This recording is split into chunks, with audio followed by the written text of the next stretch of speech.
Hello everyone, welcome back to my channel. This is Priyanka and you're watching My Little Bubble. Today I am back with yet another very important topic, again related to the healthy well-being of your young ones. I'm talking about vaccination or immunization of kids during this COVID-19 era. In this time of pandemic, one of the very confusing concerns for all parents is, should I get my child immunized during this COVID-19 pandemic or not? COVID-19 has completely changed the normal lifestyle for us, and we are still struggling to accept the bitter yet very necessary change which most of us these days refer to as the new normal.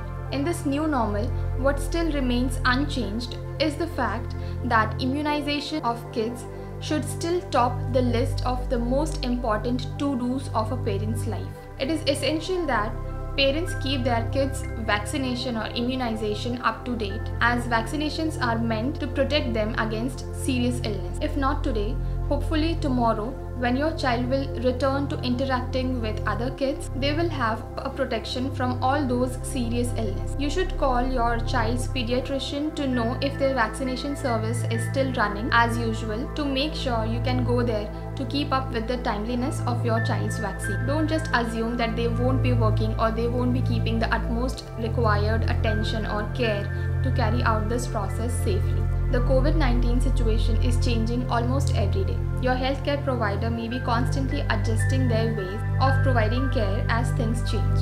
If your healthcare provider or vaccination center is temporarily not working, you may inquire about other nearby safe alternative vaccination centers to provide to your child to make sure that it is not missed. If that's not working out for you, you can make a note of it somewhere to try again as soon as the service resumes at your preferred vaccination center.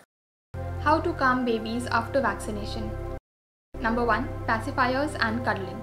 If your baby is used to using a pacifier, you can give them a pacifier while and after the vaccination. Pacifiers help divert baby's mind, thus reduce the pain. Cuddle your baby as much as you can, of course while taking care of the injected part. Cuddling your baby will give them a sense of security. Cuddling helps baby secrete happy hormones in them and reduce the pain. Number 2. Feeding. Make sure your baby is well fed before the vaccination. Pain tolerance is at its maximum when a baby is well fed. If the baby is already hungry and cranky because of the hunger, and then if you get them vaccinated, they will get even more cranky.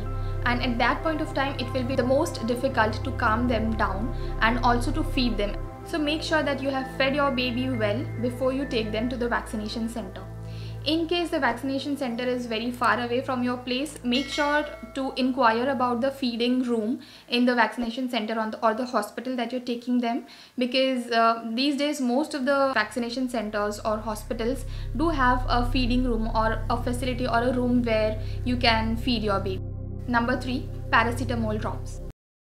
Your pediatrician will most probably prescribe paracetamol drops after vaccination to reduce pain and fever. But in case he doesn't, you may go ahead and ask about paracetamol drops. The dosage of paracetamol drops will depend upon the age and weight of your baby. So make sure to ask about the dosage of the paracetamol drops for your babies to your pediatrician or healthcare provider before you actually give the drops to your babies. How do vaccines work? The mechanism behind the functioning of vaccination is very simple, and most probably you all are already aware of it. When some unfavorable external element enters our bodies, our immune system attempts to get rid of it in order to avoid any kind of infection that the external harmful element may cause to our body. For this, our immune system produces antibodies to expel the external element. Vaccines train our immune system to carry out this process to its best. Vaccines actually have a very mild dosage of an inactive form of a virus or bacteria, which is too weak to attack our body but sufficient enough to trigger our immune system to produce antibodies against it. Once our bodies are vaccinated, if the germ attacks again, our bodies already know how to fight against that.